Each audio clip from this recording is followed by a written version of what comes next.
wanted to give you guys a quick update from Cambridge, Ontario.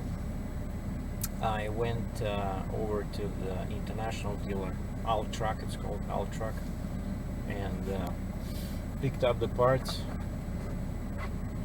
for my truck and delivered them to the Cambridge Mac here.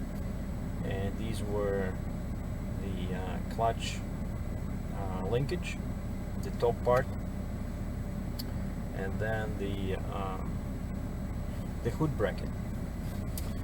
And actually, wait a second, I delivered that yesterday, I think. Yeah. And so this morning, actually, I went to the Cambridge Mac to check on the status, because it was minus 16 Celsius in the morning, and I was afraid that the truck would not start, because when I left yesterday, it was like 5:30 p.m. and the truck was still sitting outside, you know. But I went there this morning, and the truck is inside and they're working, you know. And I asked the guy at the counter, I said, like, what's the deal with the truck? Like, did they find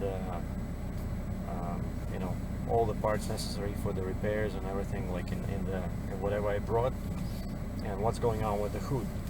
And they told me that this is like the first time it happens to me, right? I gave him the parts, because I said that clutch linkage was worn out, and they took me to the mechanic, and the mechanic says, the young guy that actually works on my truck, and he says, you can take these back, and he gives me a couple of parts. And I said, what do you mean? He says, well, they were fine on your truck, they were fine. I only replaced the bushings, like the plastic bushings, and he replaced the metal, kind of like a bar, like this size, maybe like 4 inches, and he gave me back those 2 pivots, and he says you can take them back and probably get a refund. I said, okay. So an honest mechanic, you know, another guy would probably have put in everything in there and charged me like 4 hours labor, you know. And then they showed me he was able to take off the bracket for the hood, and he showed it to me, and we compared the old one and the new one that I just paid $200 for, and it's identical, the same thing. So International did not improve the design, and this guy somehow he was able to get the bolts out, you know.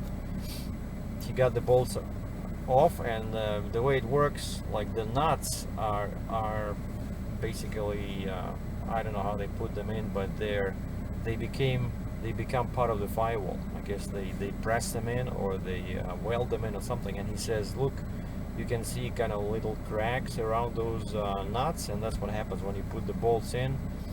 The nuts no longer hold them, like there's no thread left on the nuts, you know. And he says that's gonna be like some major work to get to those nuts, to take them out. You'd have to come from the inside of the cab, you know, remove the dashboard, the fuse box. He says you're looking at like 4 or 5 hours labor, and this is Canada, right? So of course labor, I think these guys charge, I think it's $110 an hour plus 13% sales tax. I said, whoa, wait a second. I need to get rid of the noise, but isn't there a more cost-effective solution? And the guy says, actually, your hood on your International has 3 points of contact. It has 2 kind of like little support things on the sides, on the fenders, and then this one in the middle near the windshield. And he says, on Mack trucks, we only have 2 supports. Like there's nothing in the middle. And I said, wait a second, so maybe we should try that, you know, just don't put it back on, just seal those holes in the firewall, because that's what he suggested. He suggested that otherwise the water would be getting in and moisture would be getting in, and there's a fuse box right there, right? So we don't want that. And that's what we're gonna try, you know. And I also found that my right fender was kind of loose, and I couldn't understand why. And this guy took a look at it, like, these guys are good, you know. I love this Cambridge Mac. The shop, these guys are honest and they really know their stuff. So the guy took one quick look at that fender and he says, you have a missing bolt. I said, how can you see that? You know, I looked at that fender for half an hour, right, before trying to figure out why is it moving. And he says, I can see there's a hole and there's nothing in it, and there's supposed to be a bolt in there. So I asked him to fix that, and then I said, okay, since we're trying only 2 dual supports without the third one, Maybe I should probably register a patent or something, you know, for 9400 International. But I'm missing a spring on the passenger side, and I think now I should get it because maybe it'll help the hood to stay, you know, secure, stay in place. And now I just went back to the International and I ordered that spring. That spring is $100, and also the little bracket on the side of the radiator where the springs hooks. Like one side goes to the hood, right, but the other side hooks to that little bracket. And on mine, I still have the bracket, but the hole where the spring hooks like this, like the eye, it's all broken like this. It's all open, and I didn't realize that actually the bracket has bolts in it, so you can replace it. So I ordered that one too, like little bracket like this with 2 holes, $75 Canadian. So no wonder trucks cost 130,000, because these are all inflated prices, you know, like all parts are made in China probably, right? Brought on a cheap ship, right? Takes them probably a month to bring them over.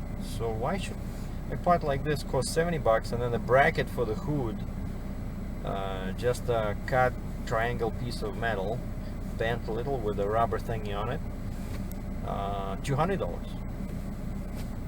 But anyway, so this guy is gonna fix this, and that's what I'm doing. I'm just waiting. They told me the part will be here tomorrow, Saturday, at 8 o'clock, that spring. And of course they don't have them in stock, you know, like, oh, we only keep things here that, you know, are popular, that kind of like breaks often. So evidently this spring and this do not break. Oh, and they didn't even want to take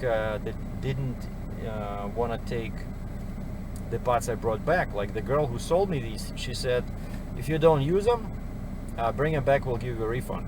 Okay, so that's what I did. I brought them back, and there's this other guy, the older guy, like a grumbling old man, and he says, we're gonna charge you a restocking fee because we did not have these in stock. We specially ordered them for you.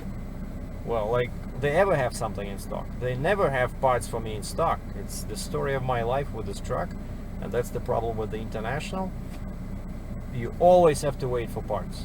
Never do they have them in stock. And that's why a Freightliner is, that's why everybody says a Freightliner is a better truck, because, you know, you can get parts. You go there, they have parts. International, always special order. But basically I argued with them. I said, what are you talking about? I said, that girl, and her name's Dawn, D-A-W-N, and I'm like talking in my head. I'm always remembering this movie, Dawn of the Dead, you know, and I'm like, oh my god, you know, kind of like a weird name, you know. My name is weird, right? Sergey, no one can pronounce it, but I'd rather be Sergey than Dawn. Oh, don't get me started on names. But so finally they said, this time only, we're gonna give you a full refund. So they refunded me for those 2 parts, 2 metal pivots, and this hood bracket. It was like $350. Can you believe this? So they put it back on my, oh, actually the guy, this old guy, he says, okay, give me your debit card, because I paid with a debit card. I swipe it, enter my PIN number, and it says, funds not available, call your bank. I said, what? What is this? What are you trying to take money from my card, or are you trying to put the money back? And the guy said, oh, sorry, I made a mistake. So he was trying to take money off my card, not thinking at all. So he changed the you know, put in the different key or whatever, and now it was a refund. I said, otherwise it looks like kind of funny that you guys don't have money, right? Funds not available. And then I see on screen says refund, yes, no, yes. Boom, I entered my PIN number. The money came back to my card, and of course right away I said I need these 2, $75 I think, right? And the bracket for the radiator and the spring, $100. So they gave me back $350. I'm gonna spend $200, but you know, you gotta do it. So the clutch will be okay. I told the guy, I said, once we install everything, just go for a test drive, you know, and see if that hood behaves. Because if it starts, you know, moving again, I'll probably have to do that expensive thing, go from the inside. And also, this is Friday, and I know Mondays are dead on the load board. So I started looking at loads, because that other guy that you heard me talking on the speakerphone, right? That I still didn't receive any confirmation from him for that load that picks up in the nearby town of Guelph and goes to Wyoming, but it pays pretty good. But they wanted to bring down the price, like his customer wanted to bring down the price a little bit. And I hate when they do that, like you put the load on the board at certain price and then you book it, and then the guy calls you and he says, well, now the shipper wants to pay less. I mean, don't you have a contract or something? Like, how do you get these loads, right? So you probably talk, and they book like 4 trucks, right? And so I said, no, I'm not gonna do it for cheaper, right? If you remember, if you probably heard me yesterday, because it's a dead area where it's going, like Wyoming, in the middle of nowhere, and I'm Canadian. I have to get back to Canada, and there's nothing out of there unless I want to go to Fort McMurray and freeze to death. I don't want to do that. And so I've been looking for other loads, and one load caught my attention. It was 33 feet high. Yeah, you heard me correctly. 33 feet high, 9 feet 9 inches wide, and 9 feet 9 inches long, and the weight was 105,000 pounds. So I decided, hey, I have a 3-axle step deck. No, but actually I just called them. I said, hey, I'm trying to learn about these loads, I'm trying to get into this heavy haul, and I wanted to ask you, like, how many axles do you think normally would be required for a load like this? And I said, by the way, have you checked your listing? It says that your load is 33 or 35 feet high. And the guy starts looking, he cannot find it, and finally, I mixed up this. So of course it was 35 feet long, 9 feet 9 inches tall. And it's a double drop, and he indicated 6, 7, or 8 axles. And I said, so what do you think? How many axles? Probably 4 on the truck, 4 on the trailer at least. And he said, yeah. He says 8 to 10 axles. Wow, that's like a massive trailer.